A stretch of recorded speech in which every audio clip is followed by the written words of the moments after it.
مسلم نے ابن زیاد کی پولیس سے تن تنہا مقابلہ کیا اور زخموں سے چور ہو کر امان کے وعدے پر خود کو ابن زیاد کے حامیوں کے حوالے کر دیا۔ پھر وہ تاڑ گئے کہ انہیں قتل کیا جائے گا، اس لیے ایک شخص سے درخواست کی کہ کسی آدمی کے ذریعے حضرت حسین کو خبر کر دے کہ اہل کوفہ آپ کے خلاف ہیں، اس لیے وطن واپس لوٹ جائیے۔ ابن زیاد نے 9 ذی الحج سن 60 ہجری کو مسلم بن عقیل کو شہید کر دیا، پھر ہانی کو بھی قتل کروا دیا اور ان کے سر یزید کو بھیج دیے۔ کہا جاتا ہے کہ یزید اس پر بہت خوش ہوا اور ابن زیاد کو اس مضمون کا خط لکھا: تم نے جو کچھ کیا ان حالات میں یہی کرنا چاہیے تھا۔ مسلم بن عقیل اور ہانی کی شہادت کے یہ واقعات حضرت حسین سے بیان کرنے کے بعد دونوں اعرابیوں نے کہا کہ یزید کو آپ کی کوفے کی جانب روانگی کی خبر مل چکی ہے۔ اس نے ابن زیاد کو حکم دے دیا ہے کہ نگرانی اور جاسوسی کا انتظام پہلے سے زیادہ سخت کر دے۔ جس کسی پر حسین سے ہمدردی رکھنے کا ذرا سا بھی شبہ ہو اسے قید میں ڈال دیا جائے، اور جس پر بغاوت کا جرم ثابت ہو جائے اس کی گردن اڑا دی جائے، مگر جو تلوار نہ اٹھائے اس کے خلاف تلوار نہ اٹھائی جائے، اور تمام حالات کی برابر اسے اطلاع دی جاتی رہے۔ حضرت حسین نے یہ سب واقعات سنے تو بہت ملول ہوئے۔ آپ کے بہت سے ساتھیوں نے آپ کی خدمت میں بڑے درد کے ساتھ عرض کیا کہ آپ یہیں سے لوٹ چلیے، کیونکہ اب تک کے واقعات سے صاف ظاہر ہے کہ کوفے میں آپ کا کوئی حامی نہیں ہے، بلکہ شاید جب آپ وہاں پہنچیں تو کوفی آپ کے مقابلے پر میدان میں نکل آئیں۔ حضرت حسین نے ان کی رائے کا وزن محسوس کیا اور واپسی پر تقریباً رضامند ہو گئے، مگر مسلم بن عقیل کے بھائی نے واپسی کے ارادے کی سخت مخالفت کی اور یہاں تک کہہ دیا کہ ہم اپنے بھائی کا بدلہ لیے بغیر ایک قدم پیچھے نہ ہٹیں گے، خواہ ہم بھی مسلم کی طرح شہید ہی کیوں نہ ہو جائیں۔ حضرت حسین ان کے اس رویے کی وجہ سے آگے بڑھنے پر مجبور ہو گئے۔ بعض لوگوں نے آپ سے یہ بھی کہا کہ مسلم کی بات اور تھی، آپ کی بات اور ہے۔ آپ کے کوفے پہنچتے ہی لوگ جوق در جوق آپ کے پرچم تلے جمع ہو جائیں گے۔ ان کی رائے نے بھی آپ پر اثر کیا، چنانچہ آپ نے کوفے کی جانب سفر جاری رکھا۔ مایوس کن حالات۔ آپ کا قافلہ جس مقام سے گزرتا وہاں کے لوگ اس خیال سے آپ کے ساتھ ہو لیتے کہ آپ ضرور کامیاب ہوں گے اور وہ کوفے میں خوب مزے اڑائیں گے۔ جب آپ زبالہ کے مقام پر پہنچے تو آپ کو یہ خبر ملی کہ عبداللہ بن یفزر کو بھی، جنہیں آپ نے مسلم کے پاس بھیجا تھا، ابن زیاد نے گرفتار کر کے قتل کر دیا۔ پھر زبالہ سے کچھ آگے بڑھے تو مسلم کی فرمائش پر بھیجا ہوا آدمی آپ کی خدمت میں حاضر ہوا اور اس نے آپ کو مسلم کا پیغام سنایا۔ انتہائی مایوس کن حالات میں حضرت حسین کو یقین ہو گیا کہ مصیبتیں آپ کی منتظر ہیں۔ آپ جانتے تھے کہ مختلف جگہوں سے جو لوگ ساتھ ہو لیے ہیں وہ صرف مال غنیمت کے لالچ میں، لہٰذا آپ نے انہیں مغالطے میں رکھنا مناسب نہ سمجھا۔ ان سب کو جمع کر کے ان کے سامنے ایک تقریر کی اور صاف کہہ دیا کہ جن لوگوں نے ہمیں کوفے بلایا تھا انہوں نے ہمارا ساتھ چھوڑ دیا ہے، جو کوئی واپس جانا چاہے وہ چلا جائے۔ اس اعلان پر بدوؤں کی بھیڑ چھٹ گئی اور صرف وہی مخلص جانثار رہ گئے جو مکے سے ساتھ چلے تھے۔ جب حضرت حسین نے بطن عقبہ میں قیام کیا تو اس جگہ ایک شخص نے حاضر خدمت ہو کر بتایا کہ ابن زیاد نے قادسیہ سے عزیب کے مقام تک سواروں کا ایک جال سا بچھا دیا ہے۔ اس کی نیت بد ہے اور وہ چاہتا ہے کہ آپ کو شہید کر دیا جائے، اس لیے بہتر یہی ہے کہ آپ یہیں سے واپس چلے جائیں۔ حضرت حسین نے فرمایا، میں اللہ کا حکم بہرحال بجا لاؤں گا۔ ابن زیاد نے کوفے جانے والے اس راستے کی ناکہ بندی اس غرض سے کی تھی کہ حضرت حسین کو کوفے نہ پہنچنے دیا جائے، بلکہ کوفے کے باشندوں کو پتہ ہی نہ چل سکے کہ آپ ان سے کتنی دور ہیں، اور اس دوران آپ کو گھیر کر مار ڈالا جائے۔ ظاہر تھا حضرت حسین صرف 72 انسانوں سے جو آپ کے ساتھ تھے اس کی فوج کو زیر نہ کر سکتے تھے۔ اسی طرح یہ بھی ظاہر تھا کہ کوفے والے آپ کا ساتھ نہ دیں گے، اس لیے ناکہ بندی کی غرض اس کے سوا اور کیا ہو سکتی تھی کہ آپ کو قتل کر دیا جائے۔ حضرت حسین بطن عقبہ کے بعد منزل شراف پر اترے جو عراق کی سرحد پر واقع تھا۔ یہاں آپ کی مٹ بھیڑ ابن زیاد کے اس لشکر سے ہوئی جسے حسین کا راستہ روکنے اور گھیر کر ابن زیاد کے پاس پہنچا دینے کا حکم ملا تھا۔ حضرت حسین نے اس لشکر کے سپاہیوں کے سامنے ایک تقریر کی جس میں بتایا کہ آپ از خود نہیں آئے ہیں بلکہ انہی کے خطوط اور قاصد بھیجنے اور یہ کہلوانے پر آئے ہیں کہ آپ ہمارے امام بنیں۔ اپنی آمد کی یہ صحیح وجہ بیان کرنے کے بعد آپ نے ان سے کہا کہ اگر تمہیں میرا آنا ناگوار ہو تو بتا دو، میں واپس چلا جاؤں گا۔ اس لشکر کا سردار حر تمیمی تھا۔ اس نے آپ کی تقریر سننے کے بعد کہا کہ ہمیں ان خطوں اور قاصدوں کا کوئی علم نہیں جن کا آپ نے ذکر کیا ہے۔ آپ نے وہ 2 تھیلے منگوائے جو کوفیوں کے خطوں سے بھرے ہوئے تھے اور حر کے آگے ڈال دیے۔ حر نے کہا یہ خط ہم نے نہیں لکھے، ہمیں تو یہ حکم دیا گیا ہے کہ آپ کو ابن زیاد کے پاس پہنچا کر چھوڑ دیں۔ حضرت حسین سمجھ گئے کہ ابن زیاد نے یہ حکم کس نیت سے دیا ہے۔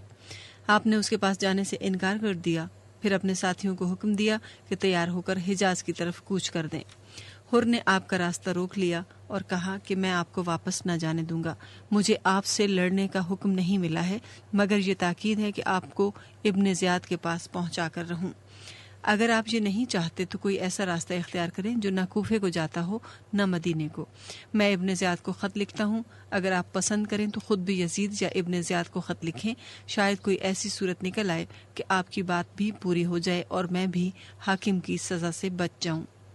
حضرت حسین نے حر کی یہ تجویز مان لی اور شمال کی جانب چل کھڑے ہوئے۔ حر اپنے لشکر سمیت آپ کے ساتھ ساتھ لگا رہا۔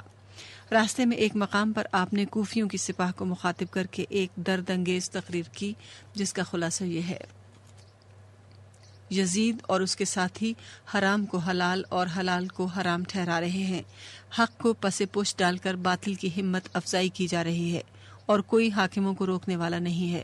تم اہل کوفہ کے قاصد میرے پاس یہ پیغام لے کر پہنچے کہ اہل کوفہ یزید اور اس کی حرکتوں سے بیزار ہو کر مجھ سے بیعت کرنی چاہتے ہیں۔ میں ادھر آ گیا، اب اگر تم لوگ اپنی بات پر قائم ہو تو راہ ہدایت پر گامزن ہو جاؤ، لیکن تم سے یہ بھی بعید نہیں کہ اپنا عہد توڑ ڈالو، اس لیے اب مجھے تم پر اعتماد نہیں رہا۔ وقت آ گیا ہے کہ مرد مومن حق کی راہ میں مرنے کو تیار ہو جائے۔ میں ظالموں کے ساتھ رہنا بھی نہیں چاہتا اور اس پر میں شہادت کی موت کو ترجیح دیتا ہوں۔ آپ کی یہ تقریر سن کر حر نے کہا کہ اگر آپ نے جنگ کی تو آپ قتل کر دیے جائیں گے۔ حضرت حسین نے جواب دیا کہ میں مرنے سے نہیں ڈرتا، مرد مومن کے لیے موت ذلت نہیں، بشرطے کہ اس کی نیت نیک ہو اور وہ اللہ کی راہ میں جہاد کرنے نکلا ہو۔ آگے چل کر عزیب الحجانات کے مقام پر 4 سوار کوفے کی طرف سے آئے۔ حضرت حسین نے ان سے دریافت کیا کہ کوفے میں حالات کا کیا رنگ ہے۔ انہوں نے بتایا کہ کوفے کے عوام کے دل آپ کے ساتھ ہیں، لیکن بڑے بڑے آدمیوں کو رشوتیں دے کر آپ کا مخالف بنا دیا گیا ہے، اس لیے وہاں تلواریں آپ کے خلاف ہی نکلیں گی۔ آپ نے ان سے اپنے اس قاصد کے بارے میں دریافت کیا جسے حاجز کے مقام سے ایک خط اہل کوفہ کے نام دے کر بھیجا تھا۔ انہوں نے بتایا کہ ابن زیاد نے آپ کے کوفے کی طرف بڑھنے کی خبر ملتے ہی پولیس کے اعلیٰ افسر حسین بن نمیر کو حکم دے دیا تھا کہ قادسیہ سے لے کر خفان، فتقتانہ اور جبل لال تک سوار کھڑے کر دے، جن کے ذمے ایک کام تو یہ ہو کہ حسین کے قافلے کی نقل و حرکت کی خبریں دم بدم اسے پہنچاتے رہیں، دوسرے حسین اور اہل کوفہ کے درمیان خط و کتابت کا سلسلہ قائم نہ ہونے دیں۔ چنانچہ جب آپ کا قاصد قادسیہ پہنچا تو حسین کے سپاہیوں نے اسے گرفتار کر کے ابن زیاد کے پاس کوفے بھیج دیا۔ وہاں اس کے پاس سے آپ کا خط برآمد ہوا۔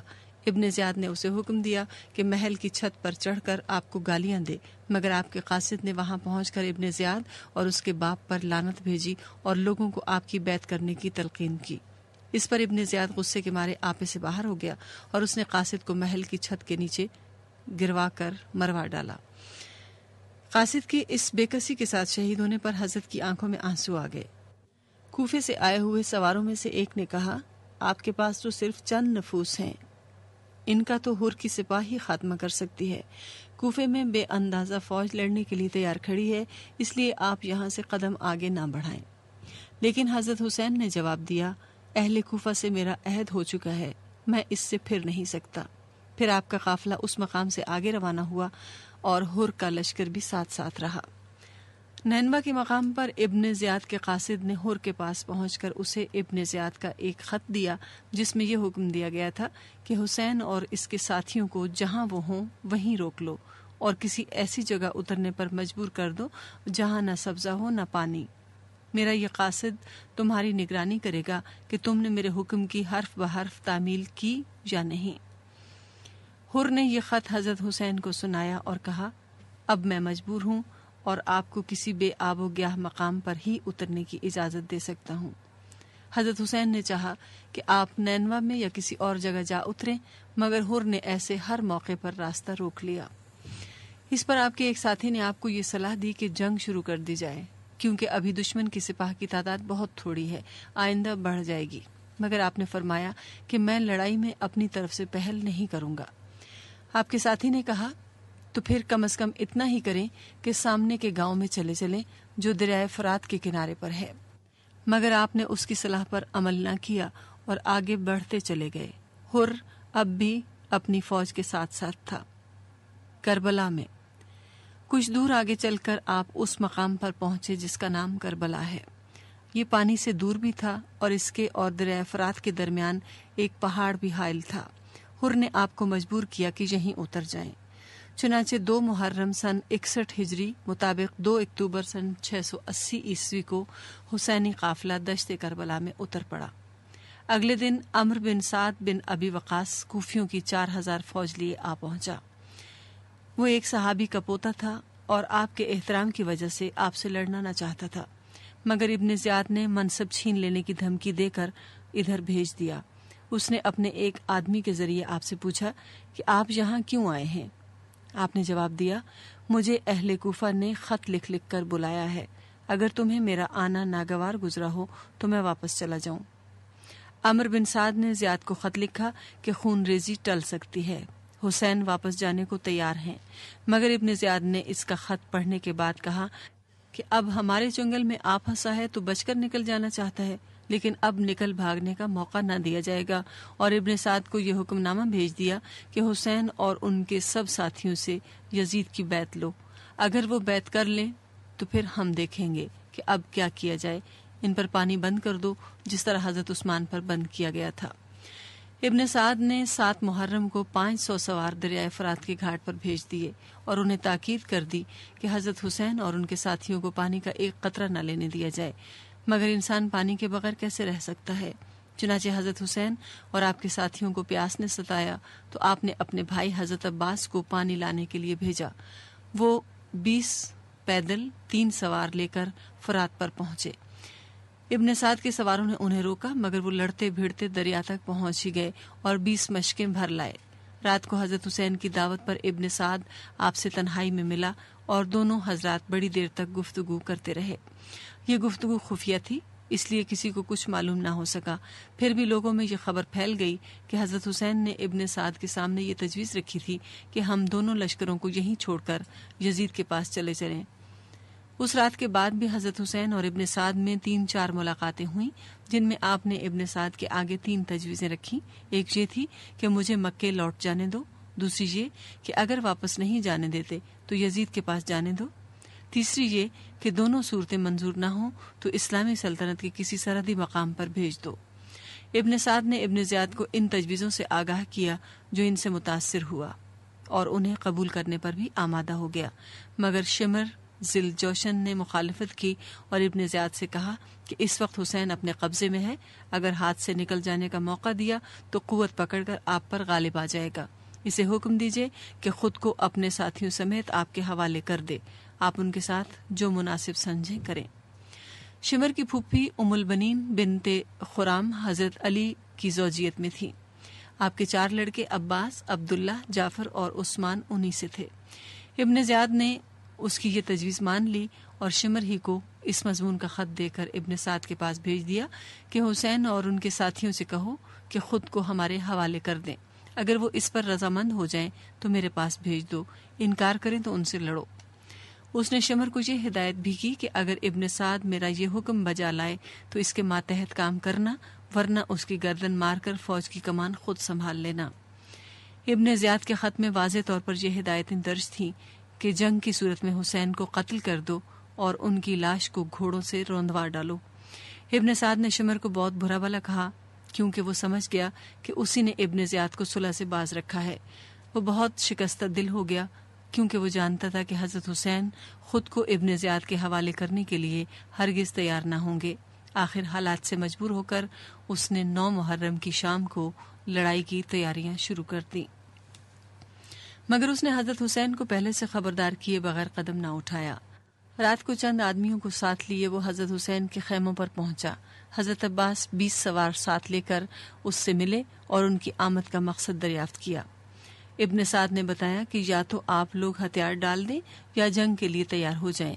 حضرت عباس نے اندر جا کر حضرت حسین سے کہا تو آپ نے فرمایا ان لوگوں کو کسی طرح آج رات کے لیے ٹال دو تاکہ میں خدا کی عبادت کر لوں۔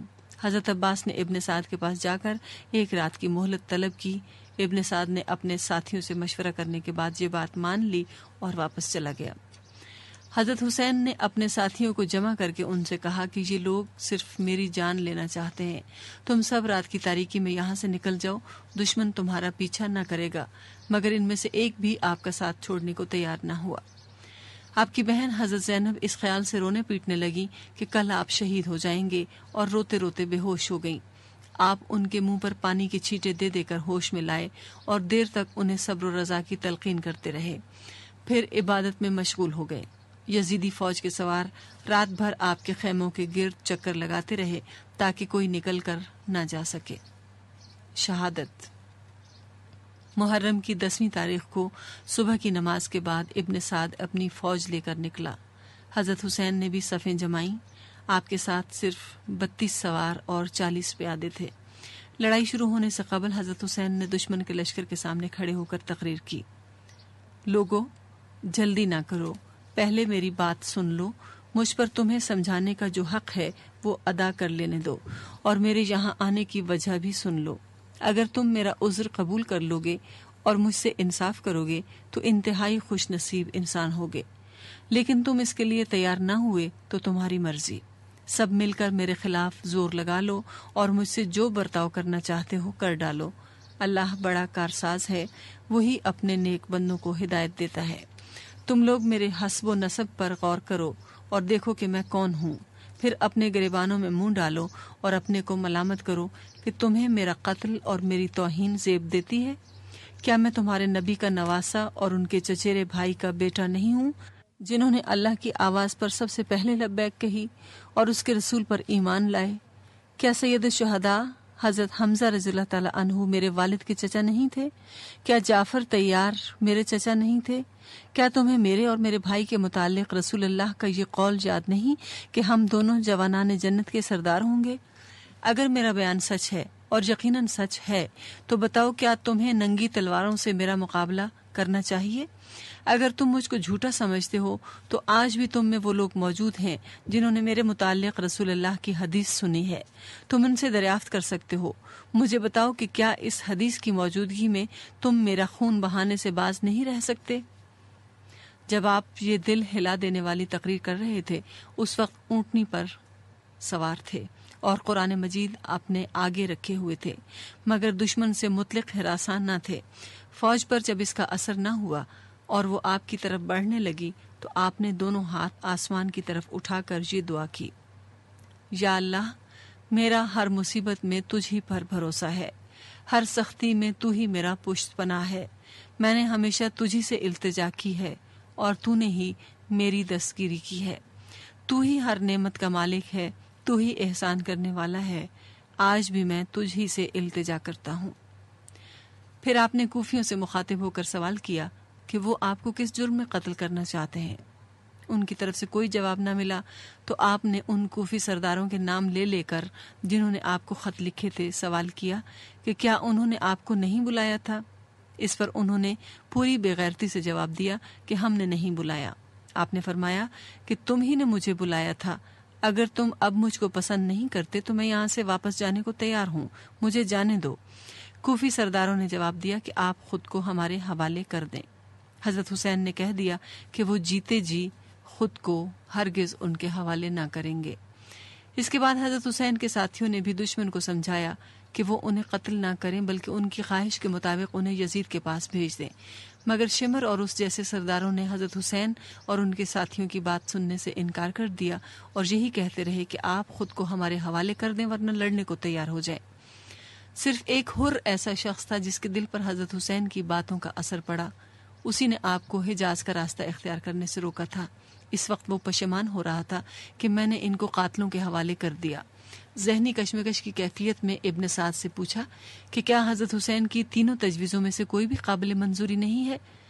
ابن سعد نے جواب دیا کہ اگر میرا کچھ اختیار ہوتا تو فوراً منظور کر لیتا، مگر ابن زیاد نہیں مانتا، اس لیے میں بے بس ہوں۔ یہ جواب سن کر حر یزید کی فوج سے علیحدہ ہو گیا اور حضرت حسین سے آ ملا۔ اس نے آپ کو گواہ بنا کر اللہ سے توبہ کی کہ اس نے آپ کو واپس جانے سے روکا تھا۔ پھر اس نے آپ کے لیے کٹ مرنے کا اعلان کر دیا اور کوفیوں کو مخاطب کر کے ایک درد انگیز تقریر کی۔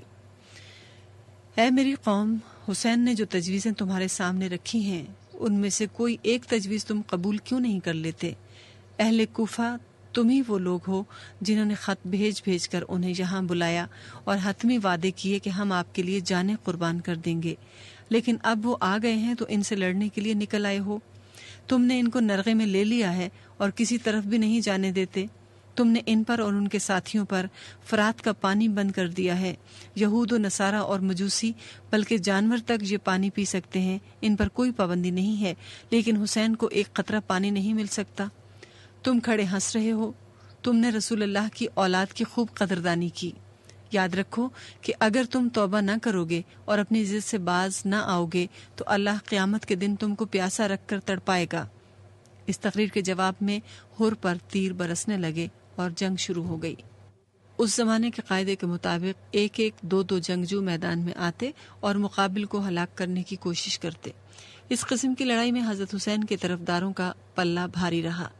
دشمن کا جو آدمی مقابلے پر آتا مارا جاتا۔ حر اور دوسرے جانثاروں نے ایسی بہادری دکھائی کہ دشمنوں کے چھکے چھڑا دیے۔ ان کے غلبے کی وجہ یہ تھی کہ وہ ایک اصول کے لیے لڑ رہے تھے اور جو لوگ ان کا مقابلہ کرنے کے لیے آتے تھے ان کے سامنے انعام و اکرام کے سوا کچھ نہ تھا۔ انفرادی جنگ میں یزید کی فوج کا کافی جانی نقصان ہوا۔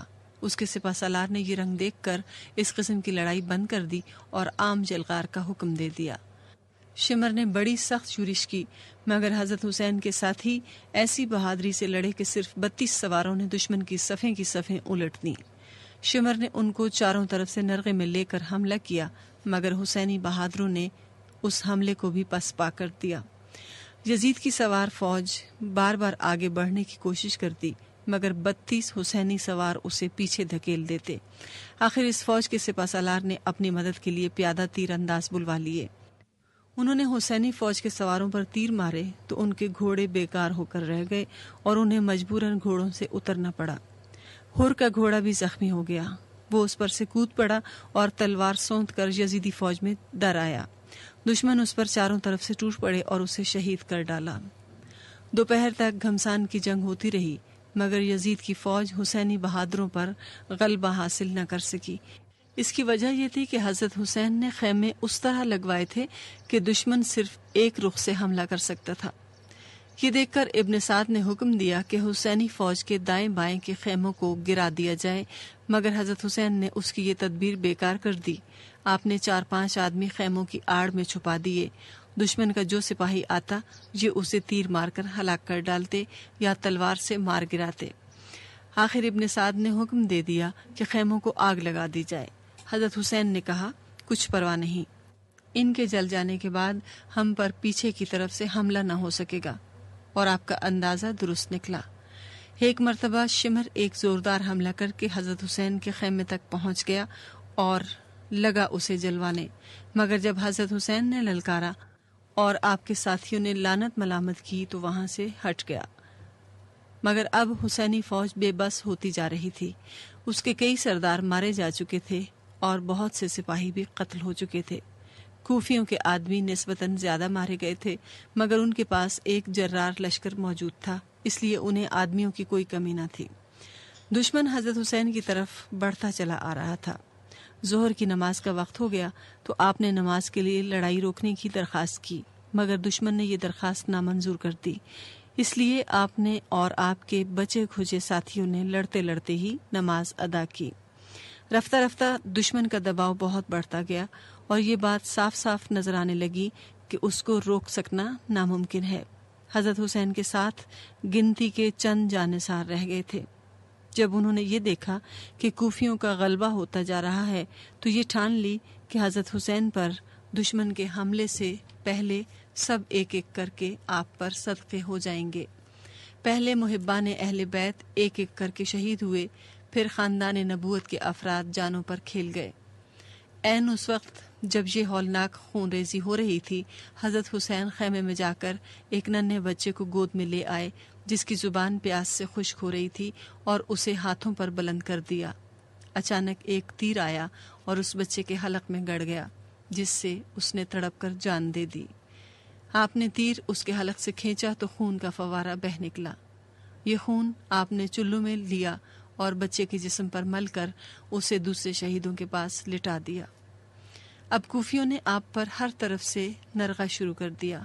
جواب میں آپ بھی تلوار چلانے لگے۔ خیبر شکن کے بیٹے نے اس عالم میں بھی تن تنہا فوج کے قدم اکھاڑ دیے۔ آپ پر چاروں طرف سے حملے ہو رہے تھے، مگر آپ جس طرف مڑ جاتے تھے دشمن کے سپاہی اس طرح بھاگنے لگتے جیسے شیر کے سامنے سے بکریاں بھاگتی ہیں۔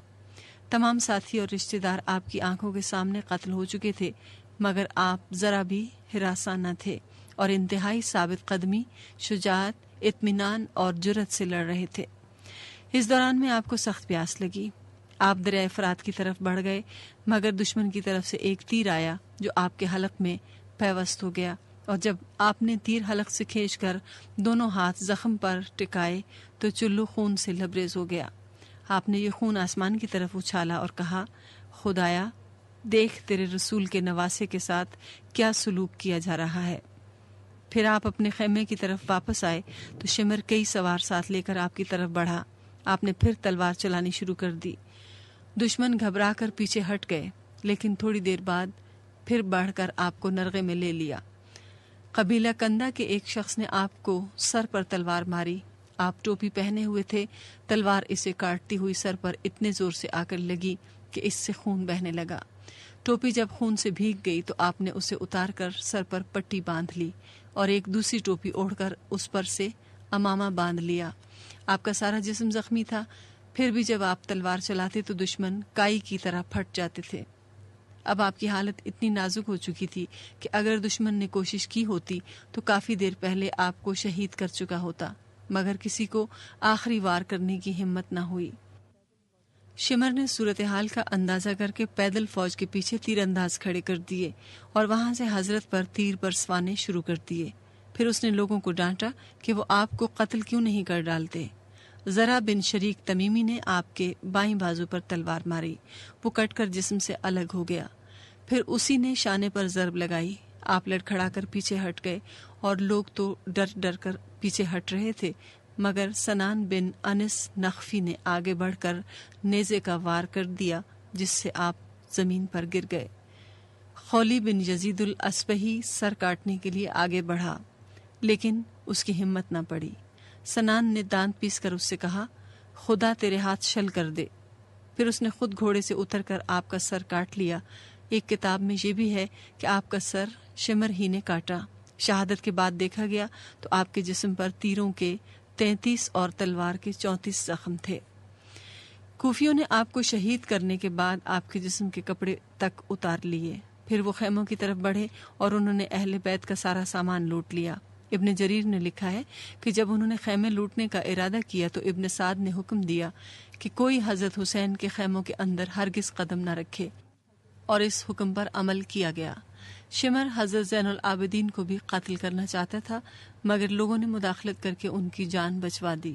ابن سعد کے حکم سے عورتوں اور بچوں کی حفاظت کے لیے پہرے دار کھڑے ہو گئے تھے۔ ابن زیاد کا حکم بجا لانے کے لیے 10 آدمیوں نے حضرت کی لاش کو روند ڈالا۔